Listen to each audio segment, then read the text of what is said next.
Bharatiya Janata party के पक्ष में मतदाताओं का रुझान है वो एक तरफा रहेगा। हम 2017 की लहर आने जा रहे हैं। विपक्ष जो है वो बरसाती मेंढक की तरह काम करता है कि अब चुनाव आया तो अब ट्वीट करना शुरू करेंगे, तो उनके पास क्षमता नहीं है जनता के बीच में जाने के लिए। पुराने इतने पाप हैं तो जनता उनसे वही सवाल पूछ लेती है, तो इसलिए वो हिम्मत भी नहीं जुटा पाते जाने की। इस वक्त हम क्रांतिकारियों की धरती मेरठ में हैं और हमारे साथ हैं राष्ट्रीय परशुराम परिषद के संस्थापक, बीजेपी के वरिष्ठ नेता और उत्तर प्रदेश के पूर्व मंत्री पंडित सुनील भराला जी। उनसे हम बात करते हैं। अभी 2027 का विधानसभा चुनाव आना है और सब चुनावी मोड में हैं, चाहे विपक्षी पार्टियों की बात करें या फिर उनकी खुद की पार्टी जो कि 2017 से लगातार सरकार में है। क्या क्या मुद्दे हैं 2027 के लिए, इन सभी मुद्दों पर उनसे बात करेंगे। पहले सर आपका बहुत बहुत स्वागत है हमारे चैनल पे। आपको बहुत बहुत धन्यवाद। और आप जो है जनता के बीच में आज उत्तर प्रदेश सरकार और भारत सरकार की नीतियों को लगातार पहुंचा रहे हैं, इसके लिए भी धन्यवाद। सर 2027 का चुनाव आने वाला है, क्या क्या मुद्दे इस बार आप देख रहे हैं? क्योंकि पिछले 10 साल से आप ही की सरकार है, तो अब मुद्दे क्या आपके रहने वाले हैं जिससे कि हैट्रिक योगी सरकार की हो? देखिए, बहुत स्पष्ट हमारी सरकार की नीति और भारतीय जनता पार्टी का जो लक्ष्य वो बहुत स्पष्ट है। और जनता के बीच में जो हमारी एक स्वीकार्यता आई है, हमारे उत्तर प्रदेश के मुख्यमंत्री श्री योगी आदित्यनाथ जी के नेतृत्व की पिछले 9 साल की सरकार में जो कार्य किए गए हैं वो बहुत अद्भुत। भारत के माननीय प्रधानमंत्री श्री नरेंद्र मोदी जी ने इस देश का जो पूरे विश्व में डंका बजाया है उसकी चर्चा पूरे विश्व में हो रही है। और हमारे 2027 के जो मुद्दे होंगे, भारतीय जनता पार्टी का एक नीति निर्धारक मंडल हमारा है और वो नीति निर्धारक मंडल वो तय करेगा कि हम जब 2027 के चुनाव में जाएंगे तो हम किन मुद्दों पर जाएंगे। लेकिन हम निश्चित रूप से ये बताना चाहेंगे कि 2027 के चुनाव में हम युवाओं को बेरोजगारी दूर करने वाले बड़े मुद्दे जिस पे हमने काम भी कर रही है हमारी सरकार, और आगे बहुत मजबूताई से उठाने का काम करेंगे। और किसानों को जिस प्रकार से एक बड़ी राहत दी है हमारी सरकार ने, किसानों के बीच में भी वे बड़े मुद्दे और किसान कैसे इस देश का प्रदेश का संपन्न होगा, उन मुद्दों को लेकर के जो छोटी रेडी ठेली वाले जो व्यापारी हैं और जो जिनको भारत की सरकार के माध्यम से और उत्तर प्रदेश सरकार के MSME के माध्यम से जो उनको स्वावलंबी बनाने का जो काम हमारा जारी है, हम उन सारे मुद्दों पर चुनाव लड़ेंगे। और वे मुद्दे हमारे जनता के बीच के हैं, जनता उनको स्वीकार कर रही है। और जनता ने भारतीय जनता पार्टी को जो मैंडेट लगातार दे रही है, जो भारतीय जनता पार्टी के पक्ष में मतदाताओं का रुझान है वो एक तरफा रहेगा। मेरे दृष्टिकोण से मैं आपको बताना चाहूँगा कि उत्तर प्रदेश के अंदर कि जिस प्रकार से 2017 की जो लहर थी, हम 2017 आने जा रहे हैं। 2027 का चुनाव होगा वो एक बहुत ही अनोखा चुनाव होगा। और उस चुनाव में जो हमने कार्य किए हैं उन कार्यों को बीच में लेकर के जनता के बीच में उतरेंगे।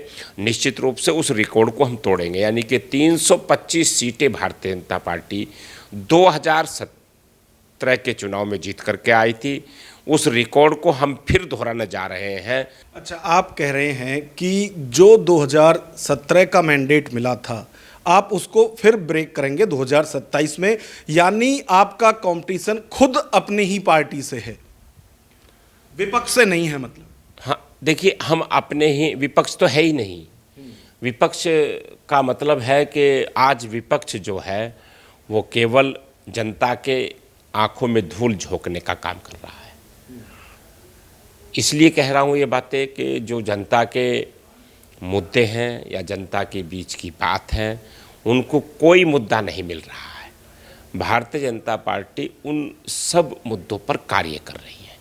हमारी सरकार जो है, क्योंकि हमारे सरकार और भारतीय जनता पार्टी का जो संगठन कार्यकर्ता है वो अनवरत लगातार चुनाव लड़ता है। वो 12 महीने 60 के 60 दिन यानी कि 24 के 24 घंटे चुनाव में रहता है। तो हम ये नहीं देखते कि हमारे बीच में अब चुनाव आएगा तो हम सक्रिय हो जाएं। वहीं दूसरी ओर विपक्ष जो है वो बरसाती मेंढक की तरह काम करता है कि अब चुनाव आया तो अब ट्वीट करना शुरू करेंगे, सोशल हैंडल पर काम करना शुरू करेंगे। तो उनके पास क्षमता नहीं है जनता के बीच में जाने के लिए। पुराने इतने पाप है तो जनता उनसे वही सवाल पूछ लेती है, तो इसलिए वो हिम्मत भी नहीं जुटा पाते जाने की। अच्छा, लेकिन अगर हम देखें 2024 का जो आम चुनाव हुआ था और उसमें उत्तर प्रदेश की यदि हम बात करें तो पीडीए के मुद्दे के साथ समाजवादी पार्टी आई और किसी हद तक सफल भी रही। तो 27 में पीडीए का तोड़ क्या है बीजेपी के पास? देखिए, 2024 के चुनाव में उन्होंने भोली भाली जनता की आंखों में धूल झोंकने का काम किया था और संविधान विरोधी बता करके और पीडीए को ला करके उस पीडीए का पेड़ा बन चुका है, क्योंकि वो झूठ का पुलंदा था। और वो पीडीए का पेड़ा जो है जनता उसे बना करके खा गई है। अब जो भ्रामक प्रचार किए थे इन्होंने, इनसे सवाल पूछे गए इस बात को। आप देख रहे होंगे 2024 के बाद जो चुनाव हुए, चाहे वो असम हुआ, चाहे वो बंगाल हुआ, चाहे वो केरल का हुआ, चाहे वो बिहार हुआ, चाहे हरियाणा हुआ, उन चुनाव में क्या स्थिति है इनकी? गठबंधन जो था, ये जो इंडी है, इसका कहीं है आज जिक्र? 24 में जनता इनके भोली भाली जनता इनके कहने में आ गई थी। संविधान का इन्होंने मुद्दा बनाया था, पीडीए का इनको सपना दिखाया था, लेकिन उस पीडीए का पेड़ा बना करके जनता 2024 के चुनाव में जब जनता ने विचार किया, सोचा कि बड़ी गलती हो गई, उस गलती का एहसास हुआ तो उसका पेड़ा बना लिया पीडीए का। और यदि मायावती की बात करें, सपा को एक तरफ रखते हैं थोड़ी देर के लिए, तो मायावती भी एक्टिव हो गई हैं, बीएसपी एक्टिव हो गई है और वो सेंध लगाने की कोशिश कर रही हैं ब्राह्मण वोट में। आप देखिए कि हर मुद्दे पर जब भी कोई ब्राह्मण को लेकर आता है मुद्दा, वो हर एक पे अपनी जो राय है वो दे रही हैं। देखिए, ये बात सही है आपकी कि बहुजन समाज पार्टी को उत्तर प्रदेश के जो लगभग 19% ब्राह्मण हैं, हमारे ब्राह्मण, त्यागी ब्राह्मण, भूमियार ब्राह्मण, गोसाई ब्राह्मण, गिरी ब्राह्मण, इन सब लोगों ने इकट्ठा होकर के भारतीय जनता पार्टी को एक बार हरा करके और बहुजन समाज पार्टी को लाने का काम किया था। उस की जो यादें हैं वो मायावती जी के चित और चिप पर हैं। तो इसलिए वो भी एक अपना सपना देखती है कि ब्राह्मणों पर जो जुल्म हो रहे हैं या जुल्म बता रहे हैं विपक्षी लोग, उसका मैं फ़ायदा उठा लूँ। लेकिन यूजीसी को लेकर तो नाराज़गी है और ये नाराज़गी ब्राह्मण समाज के साथ साथ आपने खुद ने भी दिखाई थी और पार्टी के फैसले के खिलाफ आप गए थे। तो क्या अब जो विपक्षी पार्टियां हैं वो इसमें अपना मौका खोज रही हैं? तो क्या लगता है कि यूजीसी का असर 2027 के चुनाव में पड़ेगा? देखिए, जिस प्रकार से ये यूजीसी है, ये एक भ्रांति थी, ये एक अधिकारियों की उस त्रुटि के कारण से वो गलती हुई थी और अधिकारियों को उसका दंड भुगतना पड़ा था। भारतीय जनता पार्टी या भारत की सरकार निश्चित रूप से सर्व समाज को लेकर के चलने वाली पार्टी है और सारे समानता के साथ से काम करने वाली पार्टी है। और भारतीय जनता पार्टी ना जात पर ना पात पर, भारतीय जनता पार्टी है राष्ट्रवाद पर। उसको लेकर के ठीक हो गया है वो। अब कोई यूजीसी का कोई मुद्दा है नहीं। जिस पर विपक्ष की नज़रें हैं तो उनकी वे नज़रें जो हैं वो गलत ढंग से सोच रही है, तो उनके जो सपने हैं वे भी हम पूरे नहीं होने देंगे। और हम जनता के बीच में अपनी बात रखी है, हमने बात रख रहे हैं उत्तर प्रदेश के हमने लगभग अभी दर्जनों जनपदों में जाकर के हमने इस विषय को भी रखा था, जहाँ सामाजिक संगठनों की पंचायतें हुई, सम्मेलन हुए, ब्राह्मणों के सम्मेलन हुए, उसमें मुझे जानने का अवसर मिला। भगवान परशुराम जी के अवतरण दिवस पर 19 तारीख से अनवरत 19 अप्रैल से लगातार मैं कम से कम 40 से 45 जिलों में मेरा भ्रमण कार्यक्रम हुए। मैंने सब जगह इस विषय को रखने का प्रयास किया। मेरे से वहाँ के समाज ने और सर्व समाज ने पूछने की प्रयास भी किया, पत्रकारों ने पूछने का प्रयास किया, उसको हमने निश्चित रूप से बताने का प्रयास किया और उस भ्रामक जो हुआ था जनता के बीच में उसे दूर करने का काम किया। अच्छा, यदि मैं आपके बारे में बात करूं तो आप ऐसे नेता हैं जो सियासी और सामाजिक दोनों मुद्दे पर बेबाकी से बोलते हैं। अब चाहे इसमें लपेटे में विपक्ष आ जाए या कई बार सरकार भी आ जाए। यूजीसी पे आपका बयान आया, 2024 में जो नतीजे आए उसको लेकर खुद आपने अपने प्रदेश अध्यक्ष का इस्तीफा तक मांग लिया। तो क्या जो आपका रुख है ये सियासी, इसको लेकर आपको नुकसान भी होता है? देखिए, सुनील भराला कभी नफ़े नुकसान की चिंता नहीं करते। हम केवल चिंता अपनी पार्टी की करते हैं। हमारी देवतुल्य माँ पार्टी के समान होती है, जिसके लिए हमने पूरा जीवन, हमारे परिवार ने कई पीढ़ी दी। 1942 के दशक से हमारा परिवार जुड़ा, स्वयंसेवक के रूप में जुड़ा और दीपक जलाने का काम किया, फिर कमल को खिलाने का काम किया। तो अनवरत ये हमारे परिवार की पीढ़ी दर पीढ़ी की एक परंपरा है।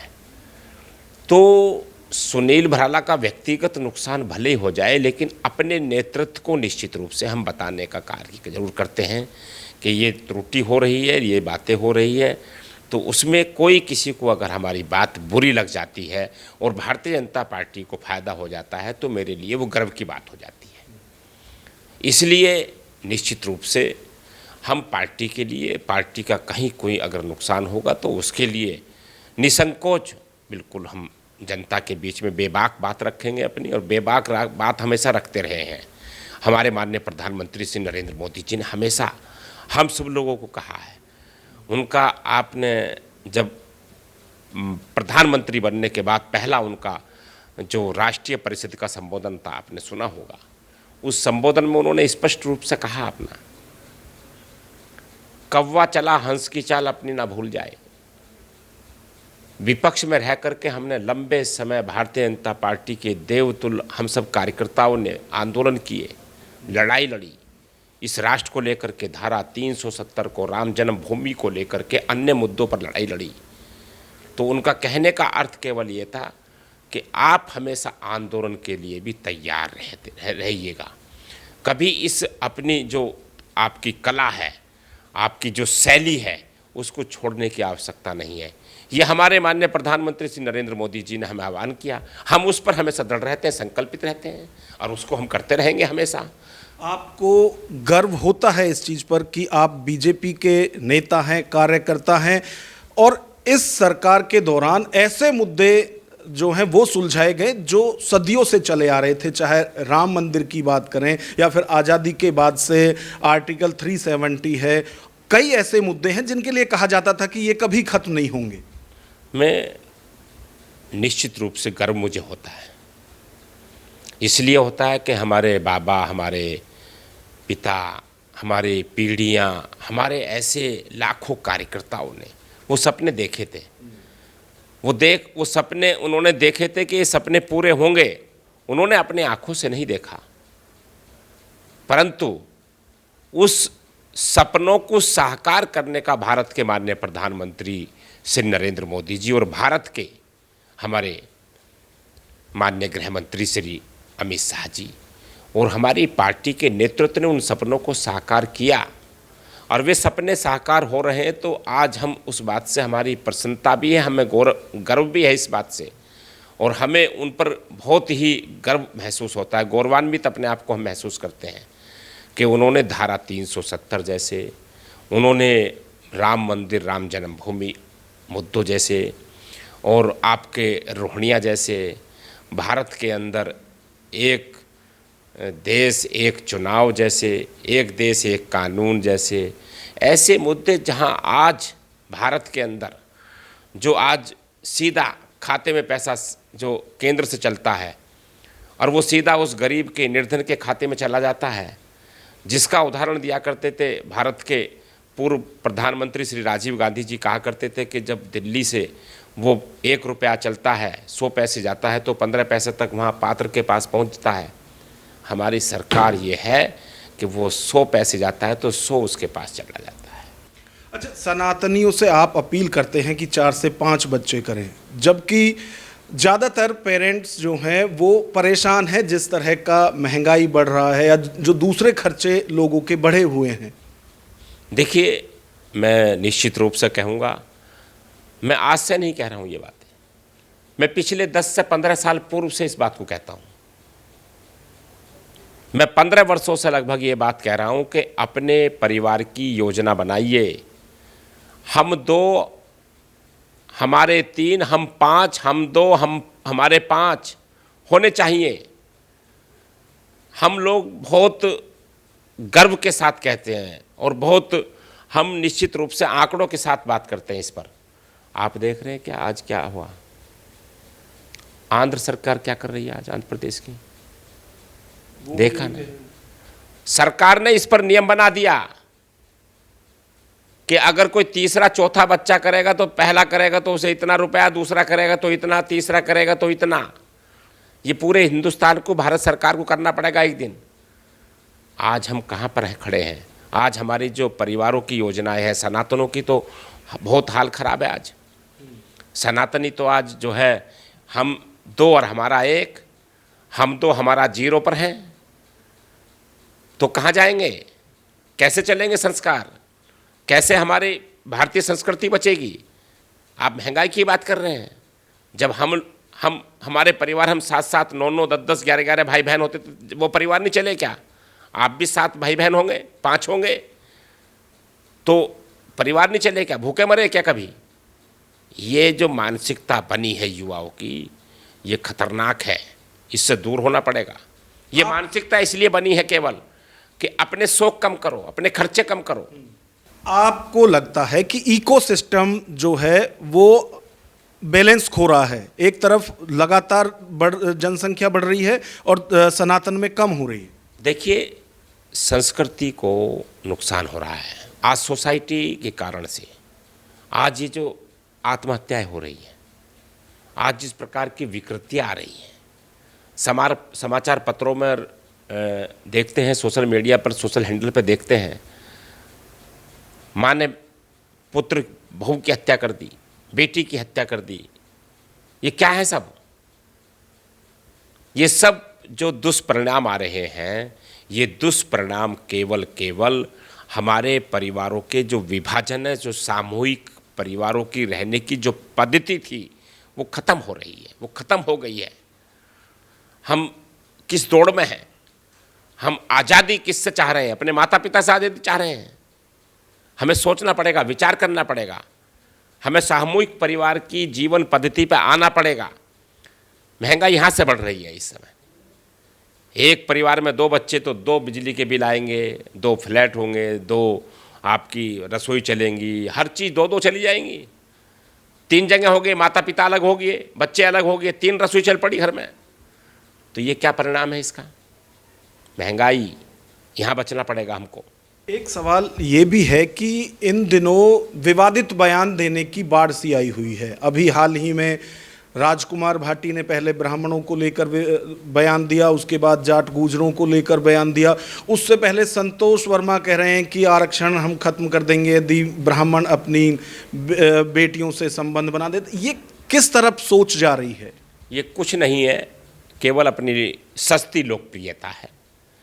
केवल जो पीढ़ी को मजबूत करने की इनकी केवल ये एक षड्यंत्र है कि सवर्ण जातियों को बयान दो, ब्राह्मणों के खिलाफ बयान दो, वैश्यों के खिलाफ बयान दो, जाटों के खिलाफ बयान दो, गुजरों के खिलाफ बयान दो और अपनी सस्ती लोकप्रियता हासिल करके राजनीति में स्थापित हो जाओ। मैं ऐसे कुकर मुत्तों से कहना चाहता हूं कि वो राजनीति में जाकर के ज़मीन पे संघर्ष करें, लड़ें, उनकी समस्याओं से जूझें। बयान से नहीं नेता बन सकते आप। ये कल्चर भी ख़त्म होना है, ये ख़त्म होनी है संस्कृति भी। इस प्रकार की जो परंपराएं वो ख़त्म हो जाएंगी। अब मैं ऐसे कुकरमुत्ते नेताओं से कहना चाहता हूं कि वो जाओ, जनता के बीच में जाओ, युवाओं के बीच में जाओ, गरीबों के बीच में जाओ, किसानों के बीच में जाओ, रेडी ठेली पटरी वालों के बीच में जाओ, झुग्गी झोपड़ी बस्ती वालों के बीच में जाओ, वहाँ जा कर के अपना पसीना बहाओ इस सस्ती लोकप्रियता में। इस पीड़िए के लोग ही पेड़ा बना करके खा जाएंगे। 2027 के चुनाव की यदि बात करें तो यहाँ मेरठ की हम बात करें तो आपकी क्या भूमिका रहने वाली है? देखिए, जो कार्यकर्ता की भूमिका होती है भारतीय जनता पार्टी में, तो मेरी भी वो कार्यकर्ता की भूमिका है और मैं उस कार्यकर्ता की भूमिका को निभाता हूँ हमेशा और निभाता रहूँगा। पिछले चुनाव में 2017 के चुनाव में 40 विधानसभाओं की जिम्मेदारी मुझे भारतीय जनता पार्टी के नेतृत्व ने पूर्वांचल में सौंपी थी। अपनी कार्यकर्ता के रूप में उस जिम्मेदारी को निभा के आया था। 2022 के चुनाव में मुझे 26 विधानसभाएं दी थी और पश्चिमांचल से लेकर के ब्रज प्रांत सर्कल के लेकर 26 फिर पूर्वांचल में दी थी। सारे विधानसभा में भ्रमण किए, सभाएं करे, सामाजिक कार्यक्रम किए, तो उस भूमिका को हमेशा निभाते रहेंगे। समाज को इकट्ठा किया, जो टूट रहा था, फूट रहा था, जो ब्राह्मण इधर उधर जा रहा था, उसको इकट्ठा करने का कार्य किया। चुनाव में दावेदारी करेंगे आप अपनी? भारतीय जनता पार्टी में दावेदारी का कोई महत्व नहीं है। भारतीय जनता पार्टी का नेतृत्व अपने आप ही चिंता करता है हम कार्यकर्ताओं को, किसको क्या देना है, किसको कहाँ बैठाना है और किस प्रकार की चीज़ें उसको स्थापित हैं। तो हम भारतीय जनता पार्टी पे छोड़ते हैं, नेतृत्व पे छोड़ते हैं। हम पर नेतृत्व पे भरोसा है, हम नेतृत्व पे भरोसा करते हैं। अपने जो नेतृत्व करेगा उस जिम्मेदारी को हम निर्वहन करेंगे। बिल्कुल। तो ये थे हमारे साथ पंडित सुनील भराला जी, जो हमेशा पूरे क्षेत्र में इसीलिए जाने जाते हैं कि वो सामाजिक मुद्दे हो या फिर सियासी मुद्दे, वो अपने बेबाक बयान उस पर देते हैं, बिना लाग लपेट के, बिना नफ़ा नुकसान उसका सोचे हुए। अब 2027 में समाजवादी पार्टी दावा कर रही है कि साइकिल जो है इस बार वापसी करेगी। वहीं जो दूसरे संगठन हैं वो भी अपनी अपनी चुनावी तैयारी कर रही हैं और भाजपा की यदि बात करें तो उन्हें उम्मीद है कि इस बार योगी सरकार, या बीजेपी की यदि बात करें तो बीजेपी जीत का हैट्रिक लगाने वाली है देश के सबसे बड़े प्रदेश के अंदर। अब ये तो जब चुनाव होगा उसके बाद के नतीजे बताएंगे कि क्या तस्वीर रहने वाली है, लेकिन दावे हर तरफ से किए जा रहे हैं। कैमरामैन विवेक के साथ Nagendra Bhati, news watch India, Meerut.